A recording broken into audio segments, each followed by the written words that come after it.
الحمد لله رب العالمين والصلاة والسلام على رسوله الكريم أما بعد فأعوذ بالله من الشيطان الرجيم بسم الله الرحمن الرحيم لن ينال الله لحومها ولا دماؤها ولكن يناله التقوى منكم প্রশংসা আছে আল্লাহ রাব্বুল আলামিনের জন্য যে আল্লাহ পাক রব্বুল আলামিনের অশেষ রহমতে প্রতি বছরের ন্যায় এবছরেও ঈদুল আজহার সালাত জামাতবদ্ধভাবে আমরা আদায় করার তৌফিক পেলাম। আল্লাহ রাব্বুল আলামিনের শিখানো ভাষা দিয়ে সকলে অন্তরের অন্তরস্থল থেকে উচ্চ কণ্ঠে আমরা শুকরিয়া আদায় করি, সকলে বলি আলহামদুলিল্লাহ। অতঃপর দরুদ ও সালাম বর্ষিত হোক প্রিয় নবী মুহাম্মদ রাসূলুল্লাহ সাল্লাল্লাহু আলাইহি ওয়াসাল্লামের উপর। আল্লাহুম্মা সাল্লি আলাইহি আল্লাহুম্মা বারিক আলাইহি। সম্মানিত উপস্থিতি, আমরা যে দিনে উপস্থিত হয়েছি এই দিনটি হচ্ছে ইয়াউমুন নাহার, কোরবানির দিন, ঈদুল আজহার দিন। আমরা বেশি আমাদের কাছে বহু প্রচলিত যেটি সেটি হচ্ছে কোরবানি। মূলত কোরবানি কি এই বিষয়টি আমাদেরকে জানা দরকার। আমরা জানি আল্লাহ রাব্বুল আলামিন আদম আলাইহিস সালাতু ওয়াস সালাম থেকে নিয়ে আমাদের শেষ নবী মুহাম্মদ রাসূলুল্লাহ সাল্লাল্লাহু আলাইহি ওয়াসাল্লাম পর্যন্ত যত নবী ও রাসূলগণ পাঠিয়েছেন, যে সমস্ত নবী রাসূলগণের পরীক্ষা নিয়েছেন, তার মধ্যে সবচেয়ে বেশি পরীক্ষা নিয়েছেন আল্লাহ রাব্বুল আলামিন ইব্রাহিম আলাইহিস সালাতু ওয়াস সালামের। ইব্রাহিম আলাইহিস সালাতু ওয়াস সালামের জীবনে নানা পরীক্ষা আল্লাহ রাব্বুল আলামিন নিয়েছেন। তার মধ্যে ঐতিহাসিক যে পরীক্ষা সেটি হচ্ছে নিজ হস্তে নিজের সন্তানকে কোরবানি করতে যাওয়া। আল্লাহ রাব্বুল আলামিন মূলত এখানে এই ঘটনা দিয়ে আল্লাহ রাব্বুল আলামিন বোঝাতে চেয়েছেন যে মূলত আমি মানুষের তাকওয়া পরহেজগারি আল্লাহ ভীরু আমার নির্দেশ ক্রমে মানুষ কতটুকু মান্যতা দিচ্ছে এটাই আল্লাহ রাব্বুল আলামিন তিনি পরীক্ষা করতে চাইছেন। কিন্তু আমরা ইসলামের শরীয়তের কোনো ধার ধারি না, ফরজ নামাজের কোনো গুরুত্ব নেই, শরীয়তের অন্যান্য বিষয়গুলোর প্রতি খুব একটা আমরা গুরুত্ব দিই না। তবে জাঁকজমকভাবে যখনই কোরবানির সময় আসে নিজেদের অর্থ অনুযায়ী আমরা কোরবানি দিয়ে থাকি। যার যেমন সামর্থ্য সে ততটাই নামি দামি কোরবানির পশু কোরবানি দিয়ে থাকেন। আপনার জানা দরকার যে শুধু টাকা দিয়ে কোরবানির পশু বাজার থেকে ক্রয় করে সেটা আল্লাহর রাস্তায় কোরবানি দিয়ে গরুর গোশতকে বেশি বেশি বন্টন করা, এটা আল্লাহ রাব্বুল আলামিন মূলত দেখতে চাইছেন না। আল্লাহ রাব্বুল আলামিন এটাও আপনারা দেখতে চাইছেন না যে আপনি বেশি টাকা দিয়ে মোটা তাজা কোরবানির পশুকে ক্রয় করে আপনার পাড়া মহল্লা গ্রামে সবচাইতে আপনার ভালো পশু, এটা আল্লাহ রাব্বুল আলামিন দেখতে চাইছেন না। তবে আল্লাহ রাব্বুল আলামিন যে বিষয়টি তিনি দেখতে চাচ্ছেন সেটি হচ্ছে এই যে আল্লাহ রাব্বুল আলামিন ব্যক্ত করেছেন সূরা আল-হজ 22 নম্বর সূরা, আল্লাহ রাব্বুল আলামিন 37 নম্বর আয়াতে আল্লাহ রাব্বুল আলামিন বলেছেন লা ইয়ারাল্লাহু লুহুমুহা ওয়ালা দিমাউহা ওয়ালাকিন ইয়ারাহু তাকওয়া মিনকুম। আল্লাহ রাব্বুল আলামিন বলেছেন যে কুরবানির পশুর গোশত তার রক্ত আল্লাহ তাআলা নিকটে পৌঁছায় না, বরং আল্লাহ তাআলা নিকটে পৌঁছায় তোমাদের তাকওয়া পরহেজগারি আল্লাহ ভীরু। এই আয়াতে সুস্পষ্টভাবে প্রমাণিত হয় যে মূলত আল্লাহ রাব্বুল আলামিন আপনার আমার তাকওয়া পরহেজগারি আল্লাহ ভীরু এটি আল্লাহ রাব্বুল আলামিন দেখতে চাচ্ছেন।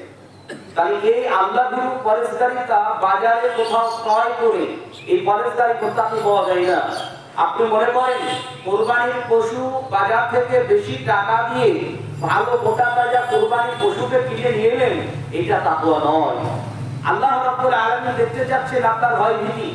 এই ভয় ভীতিটা আল্লাহ রাব্বুল আলামিনের কতটুকু আপনার দিল আপনার অন্তরের ভিতরে আছে, কিন্তু আল্লাহ রাব্বুল আলামিনের ভয় ভীতি আপনার আমার অন্তরে নেই। যার জন্য সালাতের কোনো ধার ধারি না। 5 ওয়াক্ত সালাতের আহ্বান জানানো হলেও 5 ওয়াক্তের নামাজ আমাদের জীবনে বাস্তবায়িত নাই।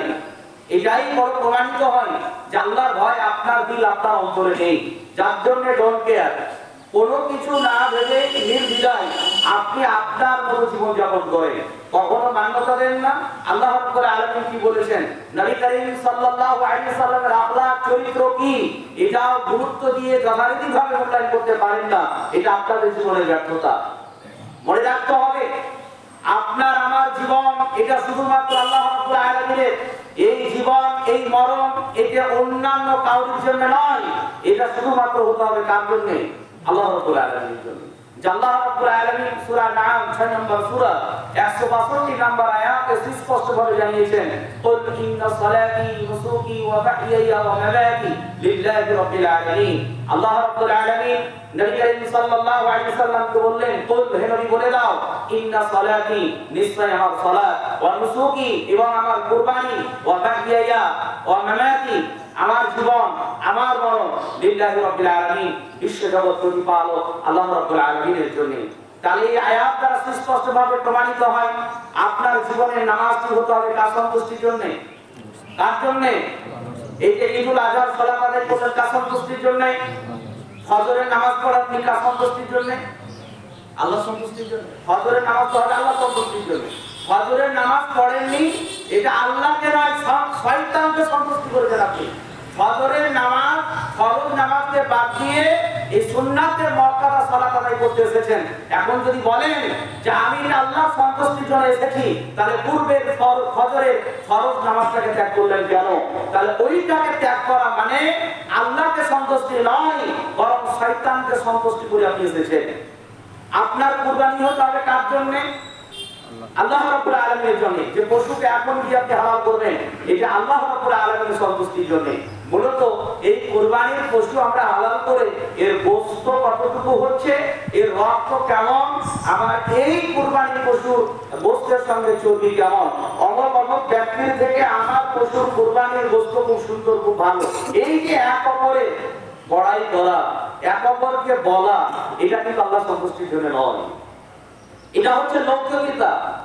কেননা আল্লাহ রাব্বুল আলামিন আগে বলেছেন, ফাসাল্লি লিরাব্বিকা ওয়ানহার, আগে তোমরা নামাজ পড়ো তারপরে কুরবানি। তাহলে নামাজটা আগে তারপরে কুরবানি। নামাজটাও হতে হবে আল্লাহ সন্তুষ্টির জন্য, কুরবানিও হতে হবে আল্লাহ সন্তুষ্টির জন্য। আবার আল্লাহ রাব্বুল আলামিন বললেন, আপনার হায়াত, আপনার জীবনটা হতে হবে, এই যে জীবন যেমন যতদিন বেঁচে আছেন এই জীবিত অবস্থায় আপনার চলন ফিরন হবে কার সন্তুষ্টির জন্য? এবার আপনার বিবেককে প্রশ্ন করেন, ঘুম থেকে ওঠা থেকে নিয়ে ঘুমানোর আগে মুহূর্ত পর্যন্ত আপনি যে চলাচল জীবন যাপন করছেন, নামাজ না পড়িয়ে শরীয়তের ধাপ না ধরে, তাহলে এটা কার জন্য? আল্লাহ সন্তুষ্টির জন্য না শয়তানের সন্তুষ্টির জন্য? কার জন্য? আল্লাহ সন্তুষ্টির জন্য নয়। আপনি না ঘুম থেকে ওঠার পরে দোয়া বললেন, না আল্লাহ আল্লাহ রাসূলের কথা মোতাবেক আপনার চলন ফিরন চললো, না আপনি পাঁচ ওয়াক্তের নামাজ পড়লেন, না অন্যান্য বিষয়ে কোনো গুরুত্ব দিলেন, আপনি নির্দ্বিধায় নিজের মতো চলন ফিরন, আপনার এই জীবন যেমন, এটা আল্লাহ সন্তুষ্টির জন্য নয়, বরং এই সন্তুষ্টি হচ্ছে শয়তানের সন্তুষ্টি। আবার আপনার মৃত্যুটা হবে কার সন্তুষ্টির জন্য? আল্লাহ রাব্বুল আলামিন। এবার আল্লাহ তাআলা বললেন যে তোমাদের মৃত্যুটা হতে হবে আল্লাহ তাআলা সন্তুষ্টির জন্য। তাই আমাদের যে মরণ, আমাদের এই মরণটা হতে হবে আল্লাহ সন্তুষ্টির জন্য।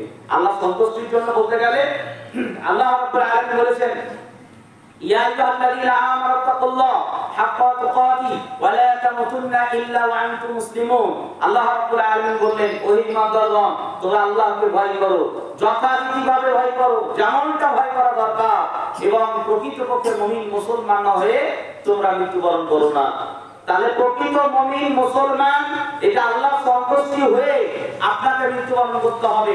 কতজন মানুষ আমাদের মাঝ থেকে বিদায় নিলেন যারা নামাজের কোনো ধাপ ধরেননি, বেনামাজি অবস্থায় মৃত্যুবরণ করেছেন। এটা মূলত আল্লাহ সন্তুষ্টির জন্য নয়, এগুলো হলো শয়তানের সন্তুষ্টি নিয়ে মৃত্যুবরণ করা। এটা আল্লাহর জন্য মৃত্যু নয়, বরং এই মৃত্যু হলো শয়তানের সন্তুষ্টির মৃত্যু। মনে রাখা দরকার, মরতে একদিন হবে, জবাবদিহিতা আল্লাহ তাআলার নিকটে করতে হবে। এই জন্য আমাদের উচিত হবে প্রত্যেকটি বিষয় আল্লাহ তাআলার শরীয়তের হুকুম আহকাম, এগুলোকে মানব শুধুমাত্র আল্লাহ সন্তুষ্টির জন্য। আরেকটি হাদিসের কথা স্মরণ করে বক্তব্য শেষ করব, যে আপনার জীবনের আমল, আপনার যা কিছু হতে হবে এটা আল্লাহর জন্য। যেমনটা নবী করিম সাল্লাল্লাহু আলাইহি ওয়াসাল্লাম বলেছেন, وعن ابي هريره رضي الله عنه قال قال رسول صلى الله عليه وسلم ان الله لا ينظر الى صوركم واموالكم ولكن ينظر الى قلوبكم واعمالكم আল্লাহ নবী সাল্লাল্লাহু আলাইহি ওয়াসাল্লাম বললেন নিশ্চয় আল্লাহ তাআলা তাকিয়ে দেখেন না কোন মানুষের চেহারা এবং তার ধন সম্পদের দিকে। আল্লাহ কি দেখেন না? আপনার এই চেহারা আর ধন সম্পদ এটি আল্লাহ রাব্বুল আলামিন দেখতে চাচ্ছেন না। ওয়ালাকিন ইয়ানজুরু ইলা কুলুবিকুম ওয়া আমালিকুম, বরং আল্লাহ রাব্বুল আলামিন দেখতে চাচ্ছেন আপনার আমার অন্তরগুলিকে এবং নেক করে আমলগুলিকে। মূলত আল্লাহ তাআলা যে বিষয় দুটিকে প্রাধান্য দিয়েছেন, যে দুটি বিষয়কে দেখবেন, এই দুটি বিষয়ের প্রতি আমাদের কোনো প্রাধান্য অগ্রাধিকার নেই, মূল্যায়ন নেই। আমরা যেটা আল্লাহ তাআলা দেখবেন না, এই চেহারার জন্য, ফিগারের জন্য যা কিছু করার দরকার সব কিছু করি। ধন সম্পদের জন্য দিন রাত এক করে আমরা আমাদের মতো করে থাকি, এটাও আল্লাহ তাআলা দেখবেন না, বরং আল্লাহ তাআলা দেখবেন এই কলব, অন্তরকে। এই অন্তর, এই দিলের ভিতরে আল্লাহর কতটুকু ভয়, কতটুকু খৌফ, কতটুকু ভীতি আছে, এটা আল্লাহ রাব্বুল আলামিন দেখবেন এবং দেখবেন আপনার নেক করে আমলগুলোকে। হাসরের ময়দানে যে দুটি বিষয় দেখবেন, এই দুটি বিষয় যদি গুরুত্ব দেন জীবদ্দশায়, মৃত্যুর পরে আফসোস ছাড়া কিছুই থাকবে না। আর মৃত্যুর পরে আল্লাহ রাব্বুল আলামিন কোনো অবকাশ, কোনো সময় দিবেন না যে আপনি রিটার্ন ফেরত এসে আল্লাহ তাআলা সেই সন্তুষ্টির আমল করে আপনি যাবেন। কারণ আল্লাহ তাআলা জানিয়েছেন রব্বানা আবসারনা ওয়া সামি'না ফারজি'না না'মাল সালিহান ইন্না মুকিনুন। আল্লাহ তাআলাকে বলবেন, হে আমার প্রতিপালক, আমি শুনলাম, দেখলাম, আমাকে তুমি রিটার্ন ফেরত পাঠাও, আমি নেক্সট সালের মুত্তাকি ব্যক্তিদের অন্তর্ভুক্ত হয়ে আছি। এটা আল্লাহ তাআলাকে বলবেন, কিন্তু আল্লাহ রাব্বুল আলামিন কোনো সময় দিবেন না। আমরা জানি যারা মৃত্যুবরণ করে চলে গেছে, এরা কোনোদিন ফিরে পৃথিবীর বুকে আসবেন না। সুতরাং জীবদ্দশায় আল্লাহর সন্তুষ্টির জন্য আমলগুলো করবেন, করবেন সকলে ইনশাআল্লাহ। ইনশাআল্লাহ আমরা রবের নিকট ফিরব ইনশাআল্লাহ। সেই রবের সন্তুষ্টির জন্য ফিরে আসেন। জাহান্নামের ভয় ভীতি নিজের অন্তর দিলের ভিতরে নিয়ে আসো, আর জান্নাতের লালসায় আল্লাহ রাব্বুল আলামিনের সন্তুষ্টির প্রতি আমল করার চেষ্টা করো। আল্লাহ তাআলা আমাদের সকলের আমলগুলোকে যেন কবুল করেন, শয়তানের ওয়াসওয়াসা থেকে আমাদেরকে যেন হেফাজত করেন। আল্লাহুম্মা আমিন। আরেকটি কথা, কুরবানির পশু যে নিয়ম নীতি মেনে দরকার সেটা আপনারা করবেন।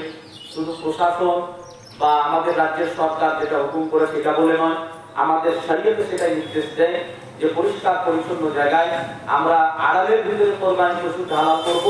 হালাল করার ক্ষেত্রে আমরা মনে রাখা দরকার সেই জায়গাটাকে পরিষ্কার পরিচ্ছন্নতা রাখাও আমাদের ইমানি দায়িত্ব।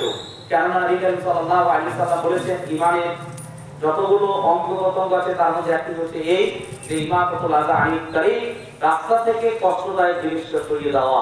রাস্তাতে যে কোনো জিনিস থাকলে যেটা দিয়ে মানুষের কষ্ট হয় সেই জিনিসটাকে সরিয়ে দেওয়া।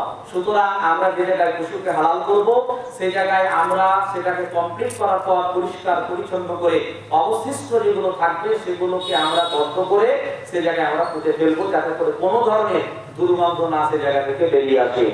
আর একটি কথা, কুরবানির যে গোশত সমাজে যেটা জমা নেওয়া হয় সেটা এবার কিন্তু না হবে না। আপনারা আপনাদের পশুকে হালাল করে গোশতকে নিজ দায়িত্বে নিয়ে আপনারা যাদেরকে দেওয়া প্রয়োজন সেই জায়গায় আপনি দায়িত্ব আপনারা পৌঁছে দেবেন ইনশাআল্লাহ। এবং পশুর যে চামড়া, সেই চামড়াও কিন্তু জমা সমাজ থেকে নেবে না। সেই চামড়াকে নিজ দায়িত্বে যেটা করা দরকার আপনারা করবেন। প্রয়োজনে চামড়া বিক্রি করার কোনো আমাদের অপশন না থাকার কারণে আমরা প্রয়োজনে সেই চামড়াটাকে গর্ত করে, বেশি গর্ত করে সেই জায়গায় আমরা পুঁতে ফেলবো। এটা আপনারা করবেন নিজ দায়িত্বে। এবং আমাদেরকে খুব সতর্কতার সঙ্গে চলতে হবে, আমরা কোনো সময় যেন কাউরির কোনো ফাঁদে পড়ে এমন কোনো কার্যকলাপ না করি যার ফলে আমাদের কোনো ক্ষতি বড়জন্য হয়ে থাকে। আর নিজ নিজ সন্তানদেরকে বাইক দেওয়ার পূর্বে খুব সতর্ক থাকবেন। বাইকে যত্রতত্রভাবে চালানো, এমন ভাবে মানুষ সমাগম থাকার পরে এমন ভাবে চালিয়ে যায় যার ফলে আপনার সন্তানের কি হবে জানি না, তবে যারা দাঁড়িয়ে থাকে তাদের ক্ষতিটা বেশি হবে। যার জন্য এই ব্যাপারেও খুব সতর্ক থাকবেন। প্রশাসনের পক্ষ থেকে মেসেজ বার্তা দেওয়া হয়েছে, আল্লাহ তাআলা যেন আমাদের সকলকে ওই সমস্ত জালিমদের অত্যাচার জুলুম থেকে যেন হেফাজত করেন। আল্লাহুম্মা আমিন। আল্লাহ তাআলা আমাদের অন্তরের ভিতরে যে ভয় ভীতি আছে সেটাকে দূর করে তোমার যে প্রকৃতপক্ষে ভয় ভীতি সেটা আমাদের ভিতরে ঢুকিয়ে দাও। ঈমানের বলে বলিয়ান হয়ে পৃথিবীতে জীবন যাপন করার আমাদেরকে তৌফিক দাও। আল্লাহ তাআলা মৃত্যু যখন দেবে প্রকৃতপক্ষে মুমিন মুসলমান হয়ে মৃত্যুবরণ করার তৌফিক দিও। আল্লাহুম্মা আমিন। ওয়া আলহামদুলিল্লাহি রাব্বিল আলামিন। আসসালামু আলাইকুম ওয়া রাহমাতুল্লাহি ওয়া বারাকাতুহু।